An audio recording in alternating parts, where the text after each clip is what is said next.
వరంగల్ జిల్లా నర్సంపేట పట్టణంలో R&B guest house వద్ద మరో గ్రంథాలయ ఉద్యమంలో భాగంగా లీడ్ లైబ్రరీ సెంటర్ వ్యవస్థాపకులు కాసూరి రవికుమార్ ఆధ్వర్యంలో యాత్రను ప్రారంభించారు. ఈ కార్యక్రమానికి ముఖ్య అతిథిగా సిద్ధార్థ విద్యా సంస్థల చైర్మన్ కంది గోపాల్ రెడ్డి, డాక్టర్ జబుడు, వరంగల్ జిల్లా కాంగ్రెస్ పార్టీ అధికార ప్రతినిధి తక్కలపల్లి రవీందర్రావు, జిజుల సాగర్ హాజరై జెండా ఊపి యాత్రను ప్రారంభించారు. ఈ సందర్భంగా వారు మాట్లాడుతూ గ్రంథాలయాల ప్రాముఖ్యతను తెలియజేస్తూ ప్రతి ఊర్లోనూ గ్రామాన గ్రంథాలయాలు ఏర్పాటు అవసరమని, గ్రంథాలయాల విశిష్టతను ప్రతి ఒక్కరికి తెలియజేయడమే లక్ష్యంగా ఈ యాత్ర కొనసాగుతుందని తెలిపారు. ఈ కార్యక్రమంలో రఘుపతి, శోభారాణి, సాంబయ్య తదితరులు పాల్గొన్నారు.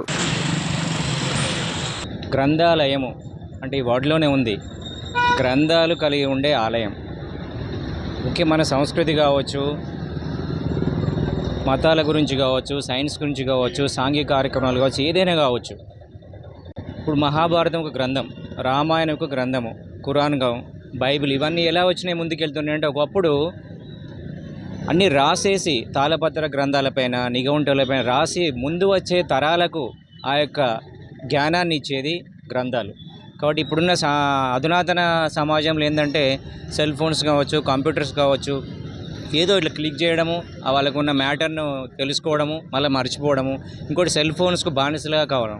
అంటే నాలెడ్జ్ అనేది ఒక తరం నుంచి ఒక తరానికి పోకుండా బ్యారియర్ అవుతుంది, ఇండివిజువలైజ్ అవుతుంది. మిత్రులు రవి గారు లీడ్ కేర్ లైబ్రరీ సంస్థను స్వచ్ఛందంగా నడిపిస్తున్న మిత్రులు రవికుమార్ గారు ఆధ్వర్యంలో తెలంగాణ రాష్ట్రంలో మరో గ్రంథాలయ ఉద్యమాన్ని నేడు నర్సంపేట గడ్డ మీద ప్రారంభించుకోవడం శుభపరిణామం. ఈ కార్యక్రమంలో పాల్గొన్న పుర ప్రముఖులకు, మేధావులకు అందరికీ కూడా పేరు పేరున నమస్కారం తెలుపుకుంటూ, వాస్తవంగా ఈ వర్తమానంలో గతాన్ని నెమరు వేసుకుంటూ భవిష్యత్తుకు బాటలు వేసేది, దానికి మూల స్తంభంగా నిలిచేది గ్రంథాలయాలు. ఎందుకంటే ఈ చరిత్ర మొత్తాన్ని కూడా మన గతంలో, ఎందుకంటే మన జీవన మనగడలో సగటు జీవితం 50-60 ఏళ్ళు 70 ఏళ్ళు ఉంటే ఆ రోజు మొత్తాన్ని కూడా గత చరిత్ర అంతా కొన్ని వేల సంవత్సరాల చరిత్రను గ్రంథాలయ ఉద్యమం ప్రతి ఇంటి నుంచి మొదలు కావాలి. దాంతో ఆంధ్రప్రదేశ్లో మొదలైన గ్రంథాలయ ఉద్యమం తెలంగాణకు కూడా విస్తరించి 2 తెలుగు రాష్ట్రాల్లో పిల్లలందరూ బాగా చదువుకునే విధంగా చేస్తే వాళ్ళు జ్ఞానవంతులు అవుతారు. ఇవాళ ఉన్న టెక్నాలజీ దుర్వినియోగం చేస్తూ ఉన్నారు. దానికి విరుగుడుగా ఈ పుస్తకాలను మనం ప్రతి ఇంటి నుంచి మొదలుపెట్టి మన బాధ్యతగా మనం చదివించినట్లయితే అది ప్రభుత్వాల దగ్గరకు కూడా వెళ్ళి ప్రభుత్వాలు, పాఠశాలలు. నర్సంపేట నుండి మరో గ్రంథాలయ ఉద్యమ యాత్రను తెలంగాణ వ్యాప్తంగా ప్రారంభించినందుకు చాలా సంతోషాన్ని వ్యక్తం చేస్తున్నాము. గత 4 సంవత్సరాలుగా లీడ్ గ్రంథాలయాన్ని ప్రారంభించి గ్రంథాలయ ఉద్యమాన్ని మనం కొనసాగిస్తున్నాము. ఈరోజు మంచిగంటి గారి యొక్క సహకారంతో తెలంగాణలో ఉన్నటువంటి అన్ని జిల్లాల్లో ఈ మొదటి దశలో మేము ఈ యొక్క యాత్రను చేపట్టనున్నాం.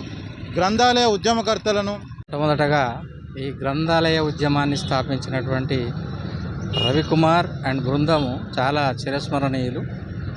దీని ద్వారా ఈరోజు మనం చూస్తూ ఉన్నాం, గమనిస్తూ ఉన్నాం, పిల్లలు పాఠ్యపుస్తకాలకు దూరమై సెల్ ఫోన్లకు లోనై వారి జీవితాలను ఖరాబు చేసుకున్నటువంటి సందర్భంలో ప్రతి గ్రామానికి కూడా ఒక మంచి ఉద్యమ స్ఫూర్తిని, నిజంగా కూడా ఇది లైబ్రరీ ఉద్యమమే. ఈ ఉద్యమాన్ని అన్ని గ్రామాలకు తీసుకుపోయి మంచి కార్యక్రమాలను నిర్వహిస్తున్నారు. మరిన్ని అప్డేట్స్ కోసం మా ఛానల్ని సబ్స్క్రైబ్ చేయండి.